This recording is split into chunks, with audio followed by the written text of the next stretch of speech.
Good morning, सुप्रभात। आज हम अपने शिक्षा निदेशालय राष्ट्रीय राजधानी क्षेत्र दिल्ली द्वारा भेजी गई कार्यपत्र 11 पर चर्चा करेंगे। विषय हिंदी, कक्षा 10वीं। आज की तिथि 30 जुलाई 2021। बेसिक डिटेल हम फिल कर ही लेंगे। चलिए चलते हैं आज के सवाल पर। दिए गए पद्यांश को ध्यानपूर्वक पढ़कर पूछे गए प्रश्नों के उत्तर दीजिए। इसे पढ़ना है और प्रश्नों के उत्तर देने हैं। तो सबसे पहले हम शुरू करते हैं अपने शब्दों के अर्थ से। नीलांबर, नीलांबर परिधान वस्त्रों को कहते हैं। पट सतह हो गई। रत्नाकर समुद्र। प्रवाह हो गया बहाव।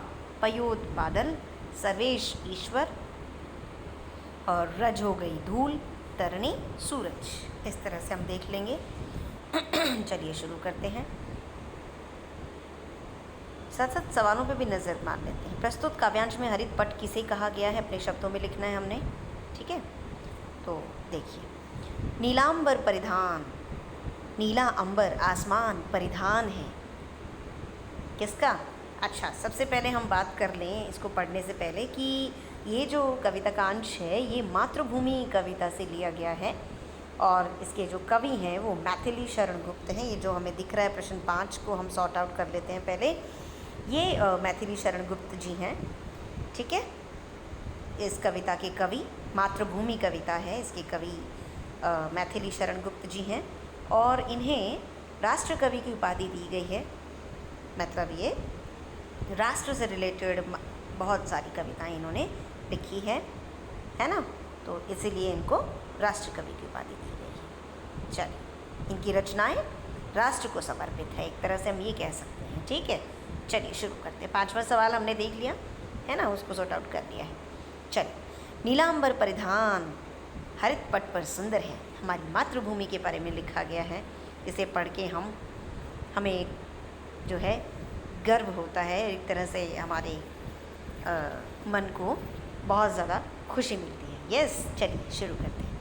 नीलांबर परिधान, नीला अंबर यानी आसमान परिधान है, वस्त्र है किसका? हरित पट पर सुंदर है, हमारी धरती माता का यानी हमारी मातृभूमि का, जो कि कैसी है? बहुत हरी भरी है, सुंदर है। ठीक है, आगे, सूर्य चंद्र युग मुकुट। सूरज और चंद्रमा जो है युगों को देखा है हमारी धरती में, तो वो उसके मुकुट है। मेखला रत्नाकर है। मेखला कहते हैं कमर पे पहनने वाला आभूषण होता है, जिसे करधनी भी कहते हैं। वो कौन है? रत्नाकर यानी समुद्र है। हमारे मातृभूमि की कमर पर कौन है? समुद्र। आप देख सकते हो, मातृभूमि जो है कविता है ये। ठीक है, और हमारी मातृभूमि के बारे में प्रस्तुत है। ये हमारी मातृभूमि को रिप्रेजेंट कर रही है एक तरह से, है ना। मातृभूमि को यहाँ पर एक मानव के रूप में प्रस्तुत किया गया है। तो आपने सब ने पढ़ा होगा कि अलंकारों में जब मानव जैसी क्रियाओं का जब हम प्रकृति पे आरोप करते हैं तो वो कहलाती है मानवीकरण अलंकार। तो आप देख सकते हो ये मानवीकरण अलंकार से भरी हुई है पूरी कविता। तो हो सकता है आगे सवाल भी हो कि मानवीय अलंकार है क्या है, वो हम देख लेंगे। ठीक है, तो एक तो मेन हम ये मानकर चलें कि मानवीकरण अलंकार से परिपूर्ण है कविता। चलिए, सूरज चंद्रमा युगों से मुकुट रहे हैं, यानी बहुत युग देखे हैं हमारी धरती ने। मेखला रत्नाकर है, कमर पे पहनने वाला जो एक तरह से आभूषण होता है वो कौन है? वो रत्नाकर है, समुद्र है। समुद्र बहता है हमारे यहाँ पर, हमारी मातृभूमि की कमर पे, है ना। देखा आपने? आप सभी अपने सोशल साइंस में जब मैप देखते होगे तो आपको पता चलता है। नदियाँ प्रेम प्रवाह, नदियाँ जो हैं वो प्रेम का बहाव फैलाती हैं, हर जगह प्रेम फैलाती है ना। हम सभी तभी तो समृद्ध हैं। फूल तारे मंडल हैं, सारे के सारे जो फूल तारे जो हैं वो मंडल आभूषण बने हुए है ना। सारे के सारे जो तारे हैं वो आभूषण का काम कर रहे हैं। बंदीजन खगवृद्ध और जितने भी पक्षी वगैरह हैं वो सब वंदना करते हैं, एक तरह से हमारी मातृभूमि को खुश रखते हैं। शेषफन सिंहासन है। सिंहासन कौन है? हमारी मातृभूमि का शेषफन। हम सब ने सुना है अपने बहुत सारे हम कहते हैं सीरियल भी हम देखते हैं ना। चलिए, परमहंस सब, रामकृष्ण परमहंस के समान बाल्यकाल में सब सुख पाए। उन्होंने भी बहुत सुख पाए और हम सब ने भी बहुत सुख पाए, जिसके कारण धूल भरे हीरे कहलाए, जिसके कारण वो धूल से भरे हुए हीरे कहलाए। और धूल कब भरती है इंसान में? जब वो मेहनत करते हैं, ठीक है, और मेहनत करके तो वैसे ही चमकते हैं। चलो हम खेले कूदे हर्षयुक्त, हम बहुत खुशी से खेले हैं जिसकी प्यारी गोद में, अपनी मातृभूमि की गोद में।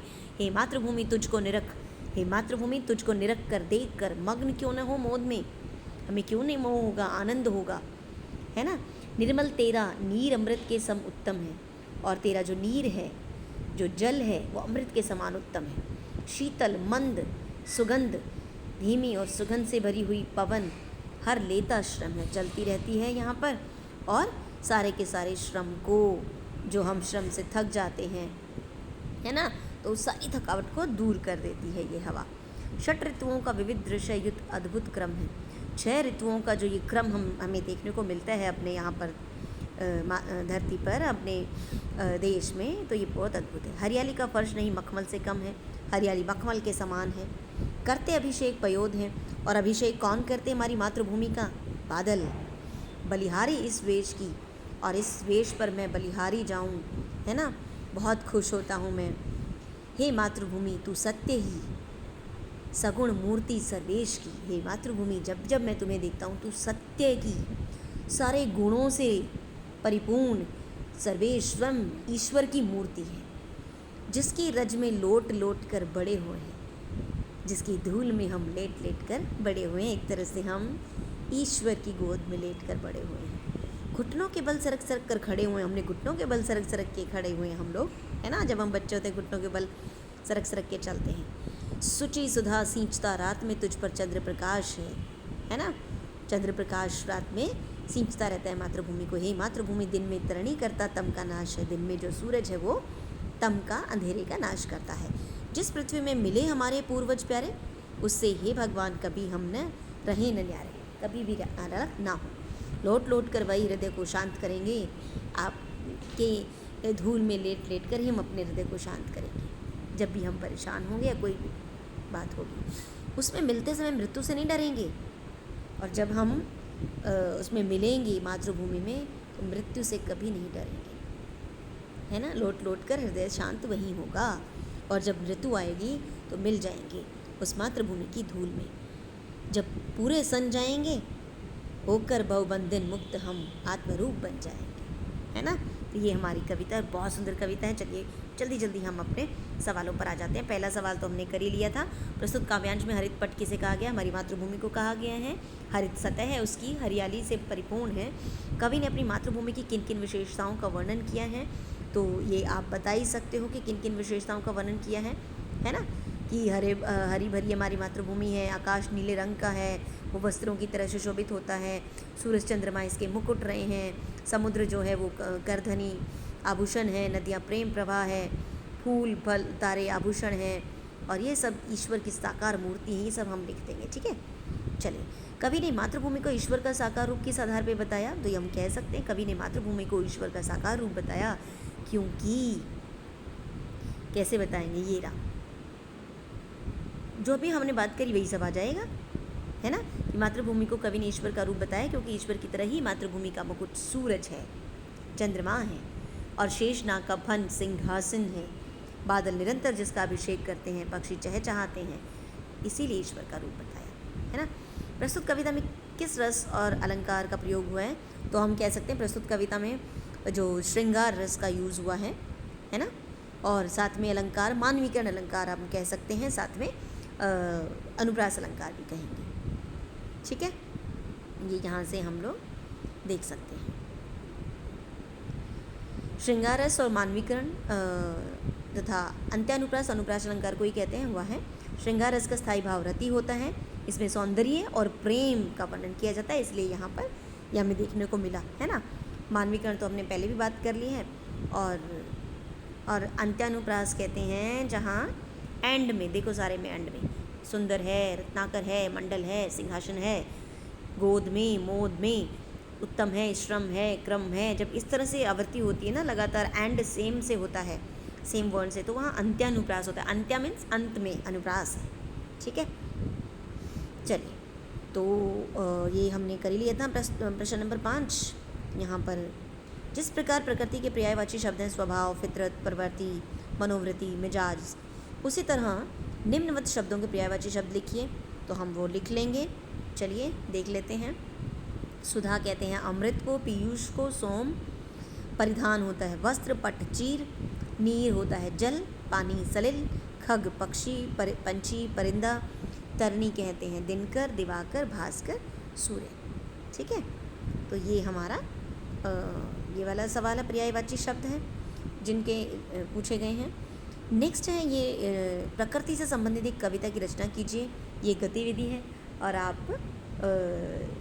जो है एक छोटी सी कविता लिख सकते हैं जो आपका मन करे।